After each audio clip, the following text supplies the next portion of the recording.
Order of the day, number 1. Local Government Borrowing Bill, second reading. The Honourable Rodney Hyde. Mr Speaker, thank you. I move that the Local Government Borrowing Bill be now read a second time. This bill is to facilitate the establishment and operation of a new company, the New Zealand Local Government Funding Agency.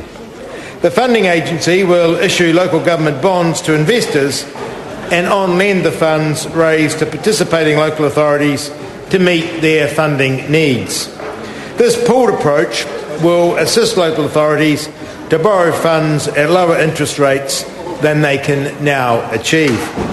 Local Government New Zealand has estimated that the funding agency will save local government in the order of $25 million a year. The operation of the agency will also strengthen the New Zealand's capital markets by providing a new, high-quality investment option. Unsurprisingly, the bill has a high level of support across the local government sector. I've been advised that 35 local authorities have indicated that they intend to participate. Have advised that they intend to participate as shareholders in the funding agency, and a further 14 have indicated that they will participate in the scheme as guaranteeing borrowers. There's a strong support for the proposal and very little opposition to it. The Local Government and Environment Committee received only 6 submissions on the bill, 5 supporting and 1 opposing. Part 1 of the bill removes a number of regulatory impediments to the operation of the funding agency. Many provisions are designed to ensure that the agency obtains a high credit rating, which will be crucial to the success of the agency. The bill specifically states that the Crown does not guarantee the obligations of the funding agency.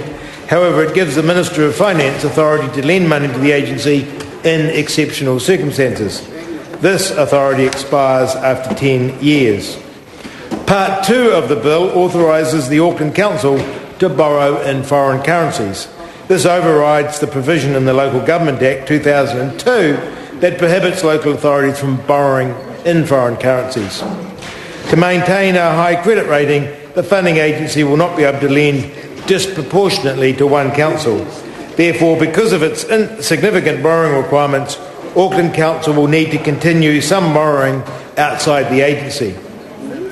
Part 2 of the bill will effectively give Auckland Council the same access to foreign currency markets as other councils will have indirectly through the funding agency. In its submission on the bill, Auckland Council confirmed its intention to fully hedge its foreign currency exposure to avoid any additional risk to ratepayers. It is intended that Parts 1 and Parts 2 of the bill will be divided into separate bills at the committee stages of the whole House. The Local Government and Environment Committee have unanimously recommended that the bill be passed with technical amendments to 2 clauses.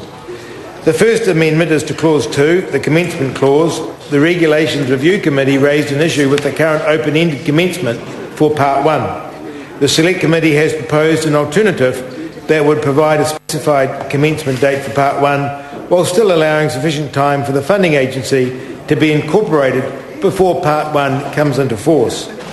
The second amendment, Mr Speaker, is to Clause 9. This clause overrides Section 62 and 63 of the Local Government Act 2002 to provide that while the funding agency is a council-controlled trading organisation, a CCTO, Mr Speaker, local authorities can guarantee the obligations of the agency or lend money to the agency on favourable terms. The recommended amendment clarifies that any transaction entered into under Clause 9 would continue even if the agency ceased to be a CCTO. This will make it clear to potential investors that key transactions, including guarantees, cannot be overturned if the funding agency ceases to be a CCTO. I want to thank the Local Government and Environment Committee for its excellent work on this bill, especially each of the members and the outstanding chair, Mr Chris Arkenvold, who has done an astounding job in his chairmanship. Mr Speaker, I commend this bill to the House. The question is that the motion be agreed to. I call the Honourable Member Phil Twyford. Thank you, Mr Speaker.